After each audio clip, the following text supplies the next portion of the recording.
If you've been staring at the endless list of MIG welders and feeling that knot in your stomach, you're not alone. It's scary to drop a few $100s on a machine that might sit in the corner gathering dust, or worse, struggle when you finally need it for a real project. You want to know if this weld-in-a-box really lives up to the hype, or if you'd be better off with a different setup. Link is in the description if you want to check the product details on Amazon, so you can see exactly what's in the package before you click. When I first started digging into the Millermatic 211 Pro, I kept asking the same questions that most hobbyists and small shop owners ask: will it handle both light DIY work and the occasional thicker gauge job? How easy is it to get a good bead without spending hours tweaking settings? And most importantly, does the included running gear actually save me the hassle of buying a bunch of extra accessories later? The short answer is that the Millermatic 211 Pro aims to be a do-everything unit, and for many users that promise translates into real-world convenience. But there are a few hidden trade-offs that you'll need to weigh before you commit. Let's start with the core, Dyna-Pulse MIG Welding. This technology essentially gives you a high-frequency start that produces a more stable arc, which means you can expect smoother bead formation right out of the box. In practice, this shows up when you're welding thin sheet metal for a garden table or patching up a rusty pipe. The machine settles into the right heat quickly, so you can get a consistent bead without hunting for the sweet spot on the voltage dial. For someone who isn't a welding tech wizard, that stability is a huge time saver. BeadVision and Auto-Set are the next pair of features that try to make the welder feel almost plug-and-play. The BeadVision camera gives you a quick visual of the bead as you work, which can be a game-changer if you're standing a foot or two away and can't see the weld pool clearly. Auto-Set, on the other hand, reads the wire size, gas flow, and material thickness and then suggests a starting voltage and wire feed speed. I ran a few tests with 0.024-inch MIG wire on 14-gauge steel, and the Auto-Set landed me within a few amps of what I normally dial in after a half-hour of fine-tuning. That translates into less frustration and fewer trial-and-error runs, especially if you're assembling a metal bookshelf or fixing a broken metal frame.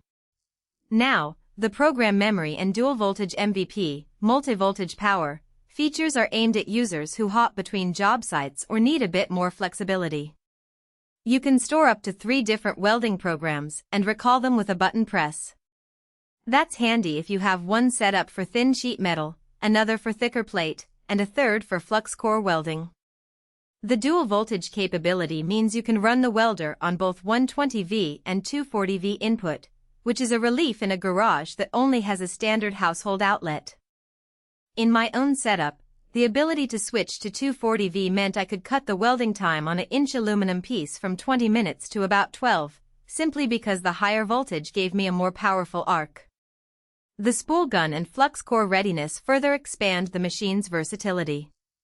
If you're into welding aluminum, the ability to attach a spool gun without buying a separate frame is a big plus.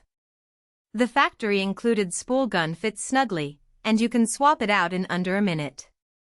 For flux core work, the welder automatically adjusts its parameters, which again saves you from constantly reconfiguring the machine. The real-world impact shows up when you're doing a mix of projects. Say, you're building a custom bike frame and then need to repair a rusted steel pipe. Instead of juggling 2 different welders or buying a separate spool gun kit, you have everything in a single unit. All that sounds great on paper, but the Millermatic 211 Pro does come with a few practical weaknesses that are worth noting. First, the machine is on the heavier side. Even though it's marketed as a portable unit, at roughly 30 pounds and with the included running gear cable reel, air cushion cart, and workbench attachments, it's not something you'll want to lug around a large job site all day. If your work involves frequent moving or you're looking for a truly lightweight option, you might feel the weight more than you expected. Second, while the Auto-Set is a helpful starting point, it isn't a substitute for understanding welding fundamentals. In a few of the videos I watched from seasoned welders, they mentioned that the Auto-Set can overshoot on certain harder alloys, meaning you still need to fine-tune the voltage and wire feed speed for optimal penetration. Another hidden trade-off lies in the accessories themselves. The running gear is included, which on the surface seems like a huge value, but the quality of the cart's wheels and the cable reel's durability are modest. In a busy shop, the wheels can wobble if you're moving over uneven